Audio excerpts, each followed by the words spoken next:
მოგესალმებით პატივცემულო სტუმრებო.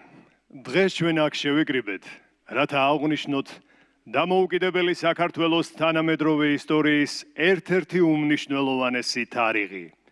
საქართველოს კონსტიტუციის მიღების დღე. 1995 წლის 24 აგვისტოს საქართველოს პარლამენტმა მიიღო საქართველოს კონსტიტუცია, ჩვენი სახელმწიფოს უზენაესი კანონი, ჩვენი ეროვნული ღირსებისა და ერთიანობის სიმბოლო. ქალბატონებო და ბატონებო, საქართველოს სახელმწიფო დროშა.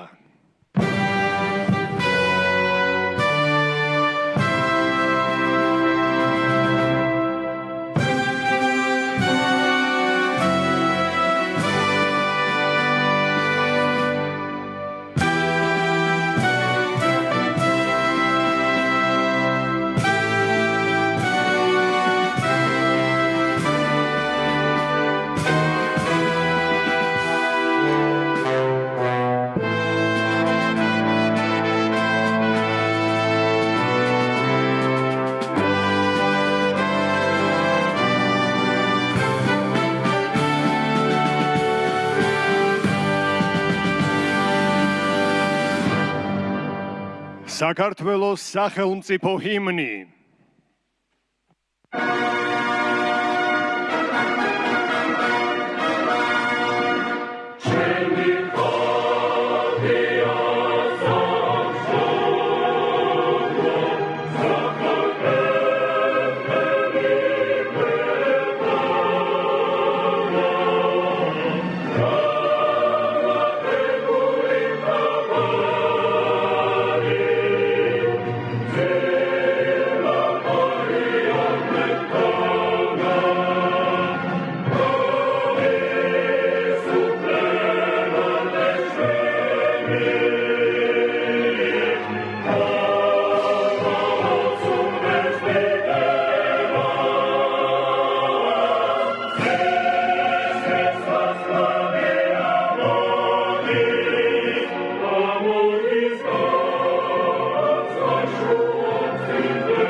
საქართველოს პრეზიდენტი მიხეილ ყაველაშვილი.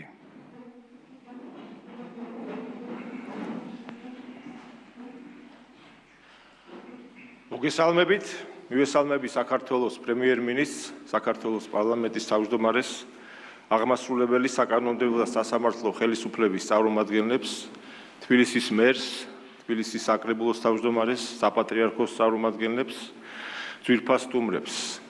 ქალბატონებო და ბატონებო, პირველ რიგში მინდა სრულიად საქართველოს მიულოცო დღევანდელი დღე 1995 წლის 24 აგვისტოს ზუსტად 30 წლის წინ საქართველოს პარლამენტმა პირველ 1921 წლის კონსტიტუციის ისტორიულ სამართლებრივ მემკვიდრეობაზე დაყრდნობით საქართველოს კონსტიტუცია მიიღო.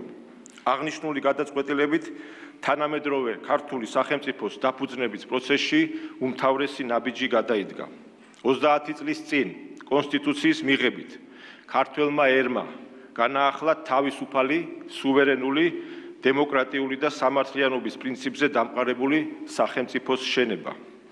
კონსტიტუცია არის ქვეყნის ძირითადი კანონი, უზენაესი იურიდიული ძალის მქონე დოკუმენტი, რომელიც ინდივიდის, საზოგადოებისა და სახელმწიფოს ურთიერთობებს სამართლებრივად არეგულირებს. კაფიოდ უზრუნველყოფს თავისუფლების, თანასწორობისა და წესრიგის ბალანსს, რისი საბოლოო მიზანიც თითოეული ადამიანისთვის უსაფრთხოების და კეთილდღეობისკენ სწრაფვის თანაბარი შესაძლებლობის უზრუნველყოფაა. ჩვენი ხალხისთვის ქვეყნის უმთავრესი სამართლებრივი დოკუმენტი ერთიანობის, ურთიერთდობის, ერთმანეთისა და ქვეყნის სიყვარულის სიმბოლოა, რომელიც ისტორიულ გამოცდილებას, კულტურულ ფასეულობებს, უკეთესი მომავლის წმენასა და სახელმწიფოს შენების სურვილს ეფუძნება. განსაკუთრებულ ყურადღებას იმსახურებს ჩვენი კონსტიტუციის პრეამბულა, რომელიც დასაწყისშივე აცხადებს ღვთისა და ქვეყნის წინაშე ჩვენი ერის ღირებულებებსა და მიზნებს, რომელთა გარშემოც თითოეული ქართველია გაერთიანებული. დღეს 30 წლის შემდეგ, განსაკუთრებით ბოლო პერიოდში, გამძაფრებული შიდა და გარე გამოწვევების ფონზე კარგად უნდა გავიაზროთ ის თითოეული ცნება, თითოეული ღირებულება, რომელიც საქართველოს კონსტიტუციაშია ასახული. ჩვენი ხალხის სურვილს იცხოვროს დემოკრატიულ და სამართლებრივ სახელმწიფოში, უზრუნველყოფილი იყოს ადამიანის უფლებები და თავისუფლებები და ასევე ჩვენს მიზანს განვამტკიცოთ სახელმწიფოებრივი დამოუკიდებლობა, სამწუხაროდ ქვეყნის შიგნით თუ გარეთ გარკვეული ძალები ეწინააღმდეგებიან. სწორედ ამიტომ უნდა გვესმოდეს, რომ თუ ქვეყნის ეროვნულ ღირებულებებსა და ინტერესებს ბოლომდე არ დავიცავთ, დავკარგავთ ყველაფერს. რადგანაც თანამედროვე საქართველოს ერთგვარი ქვაკუთხედი სწორედ ის პრინციპებია, რომელიც ჩვენს კონსტიტუციაშია ასახული. კარგად გვახსოვს, რომ ბოლო წლებში გამძაფრებული ზეწოლის ფონზე ჩვენი სახელმწიფოს მიმართ უამრავი უსამართლო საქართველოს ინტერესების დამაზიანებელი მოთხოვნა გაჩნდა. აღნიშნული ზეწოლის წინააღმდეგ ბრძოლის პროცესში ქართული სახელმწიფოს ერთ-ერთი უმთავრესი იარაღი სწორედ ჩვენი კონსტიტუციაა და მასში ასახული ნორმები, რომლებიც ჩანასახშივე გამორიცხავდა სახელმწიფოს მიერ ნებისმიერი უსამართლო მოთხოვნის შესრულებას. აქვე მინდა ვისარგებლო შემთხვევით და დიდი მადლობა გადაუხადო საქართველოს პრემიერ-მინისტრს ირაკლი კობახიძეს. ის რამდენიმე წლის წინ სათავეში ჩაუდგა სახელმწიფო საკონსტიტუციო კომისიას და მაღალი პროფესიონალიზმითა და პასუხისმგებლობით შეძლო, რომ დღეს ჩვენ გქონოდა კონსტიტუცია, რომელიც ერთი მხრივ კონსტიტუციური სამართლის ფუნდამენტურ პრინციპებს ემყარება, ხოლო მეორე მხრივ უზრუნველყოფს ქვეყნის გრძელვადიან დემოკრატიულ განვითარებას. ასევე მინდა ყველა იმ ადამიანს გადაუხადო მადლობა, რომელიც ბატონ ირაკლისთან ერთად მონაწილეობდა ამ პროცესში. ჩვენი ვალდებულება მოუფრთხილდეთ და დავიცვათ, არავის მივცეთ ჩვენი კონსტიტუციის უგულებელყოფის შესაძლებლობა. სწორედ ჩვენი ქვეყნის უმთავრესი სამართლებრივი დოკუმენტი, საქართველოს კონსტიტუცია, არის სუვერენიტეტის გამტკიცების, ქვეყანაში დემოკრატიის, თავისუფლების და წესრიგის, სამართლიანობის უზრუნველყოფის უმთავრესი გარანტი. კიდევ ერთხელ, დიდი სიამაყით გილოცავთ დღევანდელ დღეს. ღმერთი იყოს ჩვენი სამშობლოს მფარველი. დიდი მადლობა.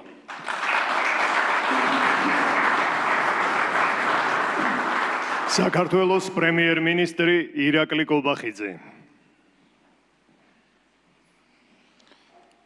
მივესალმები საქართველოს პრეზიდენტს, საქართველოს პარლამენტის თავმჯდომარეს, საქართველოს საკონსტიტუციო სასამართლოს თავმჯდომარეს, დედაქალაქის მერს, თბილისის საკრებულოს თავმჯდომარეს, მივესალმები პარლამენტარებს, მინისტრებს, კონსტიტუციური ორგანოების ხელმძღვანელებს, საპატრიარქოს წარმომადგენელს, მივესალმები ხვალწმოსილ იურისტებს, კონსტიტუციონალისტებს, მივესალმები დამცრე საზოგადოებას. მინდა მოგილოცოთ პირველ რიგში დღევანდელი დღე, საქართველოს კონსტიტუციის 30 წლის იუბილე, ზუსტად 30 წლის წინ საფუძველი ჩაეყარა ჩვენი სახელმწიფოებრიობის განვითარების ახალ ეტაპს, შესაბამისად ჩვენი სახელმწიფოებრიობისთვის, სუვერენიტეტისთვის ეს არის მართლაც რომ გამორჩეული და განსაკუთრებული თარიღი. საყოველთაოდ ცნობილია, რომ კონსტიტუცია არის სახელმწიფოს სარკე და ზუსტად ასევე კონსტიტუციონალიზმის განვითარებაც არის სახელმწიფოებრიობის განვითარების ნამდვილი სარკე. და პრინციპში ეს შეიძლება ითქვას თამამად საქართველოს მაგალითზეც, ზუსტად ისეთი იყო ჩვენი სახელმწიფოებრიობის მიერ განვლილი გზა, გასული 30 წლის განმავლობაში, როგორი გზაც გამლო საქართველოს კონსტიტუციამ, ქვეყნის ძირითადმა კანონმა. ეს გზა იყო მრავალი სირთულით სავსე. პირველი 20 წლის განმავლობაში საქართველოს კონსტიტუციაში შევიდა 30-ზე მეტი ცვლილება. და უნდა აღინიშნოს ის, რომ ამ ცვლილებების უმეტესი ნაწილი მორგებული იყო მაშინდელი მმართველი ძალების სუბიექტურ ინტერესებზე და ამან რა თქმა უნდა საკუთარი კვალი დაატყო ჩვენი ქვეყნის განვითარებას და სახელმწიფოებრიობის განვითარებას. კონსტიტუციის არასტაბილურობა და კონსტიტუციის მიმართ უდიერი დამოკიდებულება პირდაპირ აისახა ჩვენი სახელმწიფოს არასტაბილურ განვითარებაზე და ეს იყო ზოგადად ჩვენი სახელმწიფოს მიმართ დამოკიდებულების ასახვა.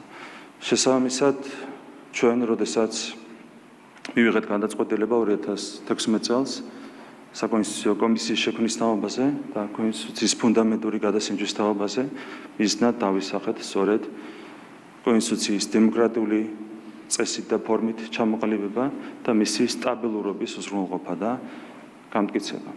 როდესაც ისტორიას ვიხსენებთ, განსაკუთრებული გულისწყვილით უნდა გავიხსენოთ 2004 წლის საკონსტიტუციო ცვლილებები, როდესაც ავტორიტარული ქვეყნების სახელმწიფოების მაგალითზე საქართველოში ჩამოყალიბდა პროავტორიტარული კონსტიტუცია და სწორედ ამას შეუქმნა ნიადაგი 2012 წლებში საქართველოში ავტორიტარული სისტემის ჩამოყალიბებას.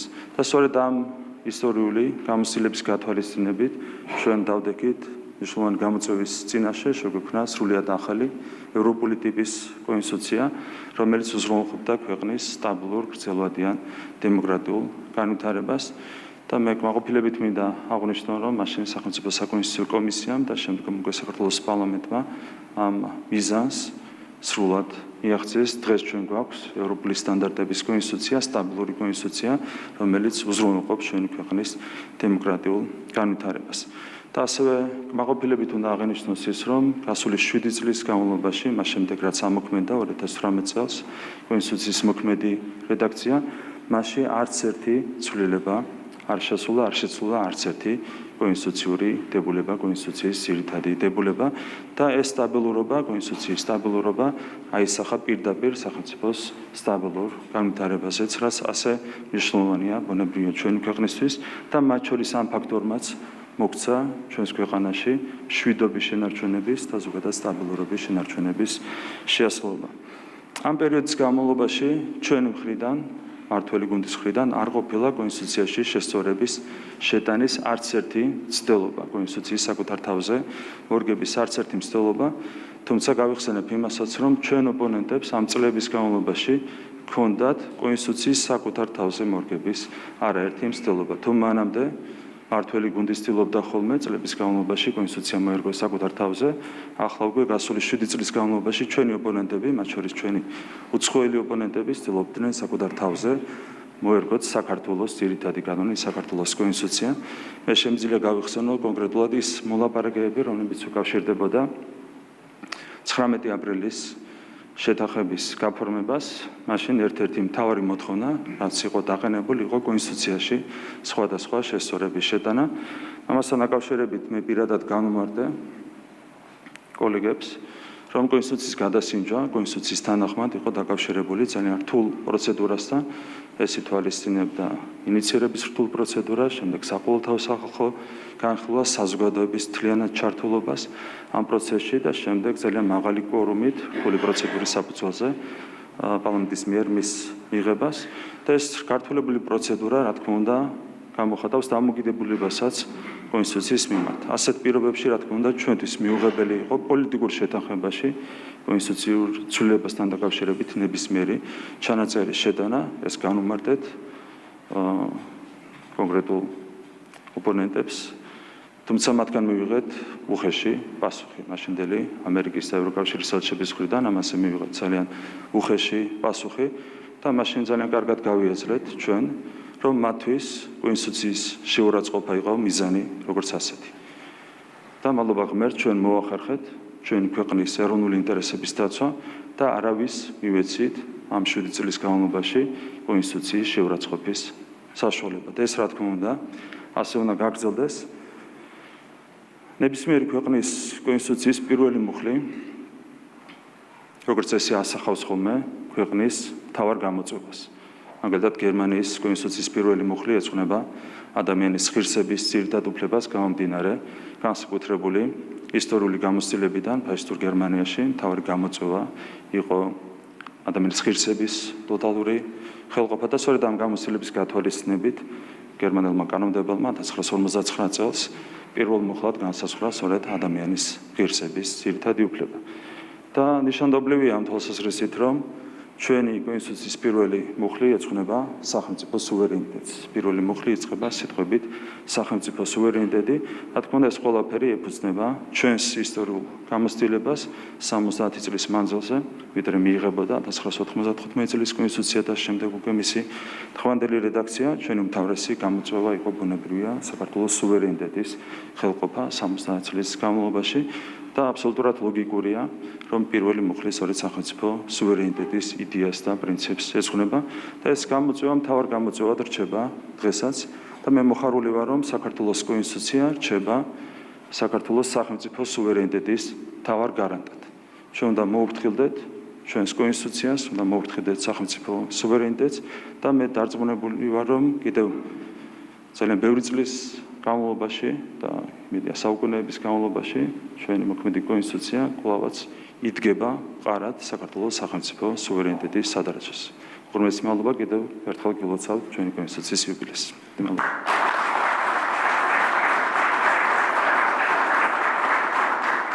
საქართველოს პარლამენტის თავმჯდომარე შალვა პაპუაშვილი.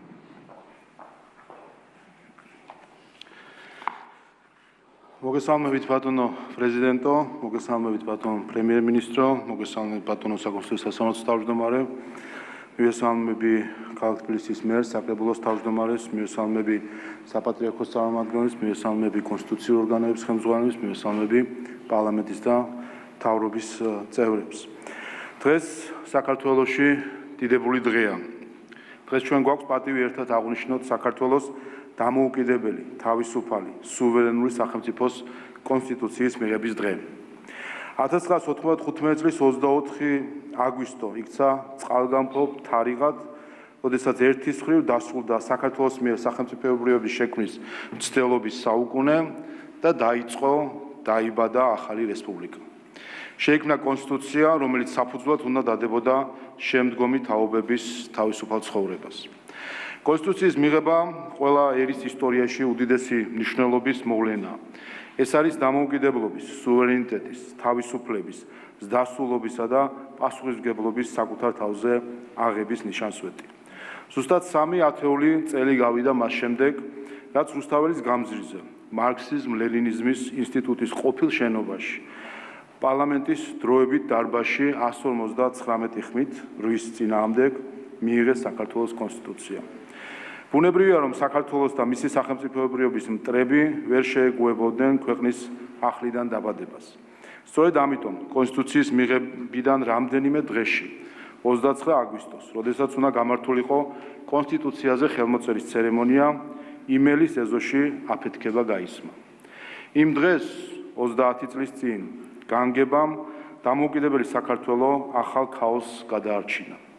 ამ აფეთქებამ დაასრულა საბჭოთა და პოსტსაბჭოთა პერიოდი საქართველოში, შიდა აშლილობა, სამოქალაქო ომი და ანარქია. ამ დღიდან დამარცხებულმა, დაანგრეულმა, სეპარატიზმით გათიშულმა, ნაომარმა და დაღლილმა ქვეყანამ თავის ხელში მთელი ძალა მოიკრიბა და ახალი სახელმწიფოს მშენებლობა დაიწყო. კონსტიტუციის მიღება იყო ის ქვაკუთხედი, რომელზეც ახალი რესპუბლიკა დაშენდა. იმავე წლის შემოდგომაზე ახალი კონსტიტუციით ქვეყანაში ჩატარდა არჩევნები, შემოიღეთ ეროვნული ვალუტა ლარი, ავირჩიეთ პრეზიდენტი, ქვეყანამ დაიწყო ინსტიტუტების მშენებლობის, საერთაშორისო თანამეგობრობაში ინტეგრაციისა და განვითარების გრძელი და რთული გზა. მიუხედავად უმძიმესი მოვლენებისა, რომელიც საბჭოთა კავშირის გრევის შემდეგ საქართველოში განვითარდა, მიუხედავად დაპირისპირებისა და ომისა, საქართველოს განახლებული რესპუბლიკის პირველი პრეზიდენტი ზვიად გამსახურდია ისტორიაში დარჩა უპირველესად როგორც ქვეყნის დამოუკიდებლობის აღმდგენი და გამომცხადებელი. ისტორია ასევე მიუჩეს კუთვნილ ადგილს იმ დამსახურებისთვის, რაც მიუძღვის მეორე პრეზიდენტს ედუარდ შევარდნაძეს კონსტიტუციის მიღებისა და სახელმწიფო ინსტიტუტების მშენებლობისთვის. დამოუკიდებლობის იდეას და სურვილს აუცილებლად სჭირდებოდა მატერიალური ხორცშესხმა, სისტემის აგება და სიცოცხლის უნარიანობა. უმძიმეს პერიოდში ედუარდ შევარდნაძემ ამ ურთულეს ამოცანას გაართვა თავი. 30 წლის განმავლობაში საქართველოს კონსტიტუციამ მრავალი ცვლილება და შესწორება გამოიარა. მოუწია არაერთი უხეში ჩარევის ატანა. სწორედ ამიტომ განსაკუთრებული მნიშვნელობის იყო 2017 წლის კონსტიტუციური რეფორმა, რომელიც მოემსახურა კონსტიტუციის გასწორების, ჰარმონიზაციის, დახვეწის და სრულყოფის იდეას. ტექსტი დაიხვეწა, გამთლიანდა, სრული იქნა. ზუსტად ისე, როგორც ამოისუნთქა სახელმწიფომ და გახდა ადამიანზე ორიენტირებული. საქართველოს კონსტიტუცია იქცა ქვეყნის ეროვნული ინტერესების გამომხატველ ფუძემდებულ დოკუმენტად, რომელიც განსაზღვრავს სახელმწიფოს მმართველობას მის პრინციპებს, ჩარჩოებს და წესრიგს. საქართველოს შედგა როგორც კანონისა და სამართლის ქვეყანა, რაშიც ფუძემდებლური როლი სწორედ ჩვენს კონსტიტუციას ეკუთვნის. დიდი მადლობა.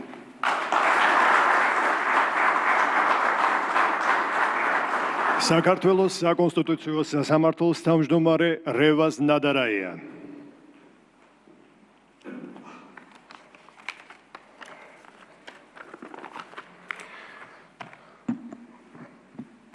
მივესალმები საქართველოს პრეზიდენტს, მივესალმები საქართველოს პრემიერ-მინისტრს, მივესალმები საქართველოს პარლამენტის თავმჯდომარეს, საქართველოს პარლამენტის წევრებს, მთავრობის წევრებს, საქართველოს საკონსტიტუციო სასამართლოს მოქმედ და ყოფილ წევრებს, საპატრიარქოს წარმომადგენლებს. მივესალმები ყველა დამსწრე სტუმარს. საქართველოს საკონსტიტუციო სასამართლოს სახელით გილოცავთ საქართველოს კონსტიტუციის მიღების დღეს. დღევანდელი დღე ღირსშესანიშნავი დღეა. რადგან ის ეხმიანება საქართველოს კონსტიტუციის მიღების 30 წლის იუბილეს. ეს თარიღი საუკეთესო შესაძლებლობაა იმისათვის, რათა უფრო მეტად გავიაზროთ და ღრმად გავითავისოთ კონსტიტუციის მნიშვნელობა. ამავე დროს პატივი მივაგოთ მის დამფუძნებლებს, ვინც მონაწილეობდა ამ დიდებულ საქმეში, ჩვენი ქვეყნის ყველა დროის ყველაზე მნიშვნელოვანი დოკუმენტის შექმნაში. მადლიერება გვმართებს მათ დამი, საქართველოს ნათელი მომავლის განსაზღვრაში გაწეული 8 წლისათვის. საქართველოს კონსტიტუცია დასავლური აზროვნების თვალთახედვითაა შექმნილი. იგი საკონსტიტუციო იდეებისადმი ქართულ მოღვაწეთა სწრაფისა და ნაცადი დემოკრატიების გამოცდილების გაზიარების შედეგია და ჩვენი ერის თავისუფალი არჩევანის, ეროვნული ღირსებისა და თვითმყოფადობის შთაგონებითაა გამსჭვალული. კონსტიტუცია რწმენისა და აღმსარებლობის თავისუფლებასთან ერთად აღიარებს ჩვენი ეკლესიის განსაკუთრებულ როლს საქართველოს ისტორიაში. ქართულმა ერმა დიდარი სამართლებრივი კულტურა შექმნა, რომლის უტყუარი გამოხატულებაა ჩვენი პირველი კონსტიტუცია. მისი არაერთი დებულება თავსებადი აღმოჩნდა დღევანდელი კონსტიტუციის რედაქციასთან, რითაც დასტურდება მათი მემკვიდრეობითობა. კონსტიტუციამ, როგორც დამოუკიდებლობისა და სახელმწიფოებრიობის მთავარმა სიმბოლომ, საქართველოს უახლესი ისტორიის ყველაზე რთულ პერიოდში თანამედროვე ქართული სახელმწიფოს ფუნდამენტი შექმნა. გააძლიერა და განამტკიცა ჩვენი მრავალსაუკუნოვანი სახელმწიფოებრივი სუვერენიტეტი. მყარი ნიადაგი შეუქმნა ადამიანის ძირითადი უფლებების დაცვის სამართლებრივ გარანტიებს. საქართველოს კონსტიტუცია 2017-2018 წლებში განხორციელებული საკონსტიტუციო რეფორმის შედეგად მნიშვნელოვან წილად გაუმჯობესდა, რაც ქართული სახელმწიფოს მომავლისათვის უაღრესად წინ გადადგმული ნაბიჯია. საფუძვლიანად დაიხვეწა სახელმწიფო მმართველობის ფორმა, საგრძნობლად გაფართოვდა უფლებათა სფერო. საკონსტიტუციო რეფორმის შედეგად კონსტიტუცია სრულ შესაბამისობაშია კონსტიტუციონალიზმის პრინციპებთან, რომელმაც მას სიმტკიცე შესძინა და ის კვლავ დგას როგორც თავისუფალი საქართველოს მესაძირკველი. ჩვენი ვალდებულებაა კონსტიტუციის ერთგულება, მისი ფუნდამენტური ფასეულობების განუხრელი დაცვა, რასაც ემყარება სამართლის უზენაესობის პრინციპი. კონსტიტუცია სამართლებრივი და სოციალური სახელმწიფოს, თავისუფალი საზოგადოების უსაფრთხოებისა და კეთილდღეობის, დემოკრატიულ ღირებულებათა ქმედითობის აუცილებელი პირობაა. საქართველოს კონსტიტუციამ დასაბამი მისცა ჩვენში ახალ სამოსამართლო სისტემას, საკონსტიტუციო სამართალწარმოებას, რომელმაც მისეული სტანდარტების დამკვიდრებით მნიშვნელოვანი როლი შეასრულა კონსტიტუციური წყობის, მორალური საწყისის, ადამიანის ღირსების დაცვისა და კონსტიტუციის უზენაესობის განმტკიცებაში. საქართველოს საკონსტიტუციო სასამართლომ აამეტყველა და რეალური ძალა შესძინა კონსტიტუციას. სწორედ მას ეკუთვნის საბოლოო სიტყვა კონსტიტუციის განმარტებისა. საკონსტიტუციო სასამართლომ გადამწყვეტი როლი შეასრულა კონსტიტუციისადმი საზოგადოების რწმენის გაძლიერებაში. ამავე დროს მან სამართლის სისტემის წარმატებული ფუნქციონირების საფუძველი შექმნა, რითაც ღირსეული ადგილი დაიმკვიდრა საკონსტიტუციო სივრცეში. დღევანდელ ისტორიულ მომენტში საკონსტიტუციო სასამართლოს დიდი პასუხისმგებლობა აკისრია, რათა აწმყოსა და მომავლის გამოწვევებს ღირსეულად გაუმკლავდეს. ჩვენი კონსტიტუციის 30 წლიანი არსებობა უკვე თავისთავადი აღთქმა ღვთისა და ერის წინაშე, რომ საქართველოს შეუქცევადი დემოკრატიის მტკიცე ერთგულია. კიდევ ერთხელ გილოცავთ კონსტიტუციის მიღების დღეს და გისურვებთ წარმატებებს.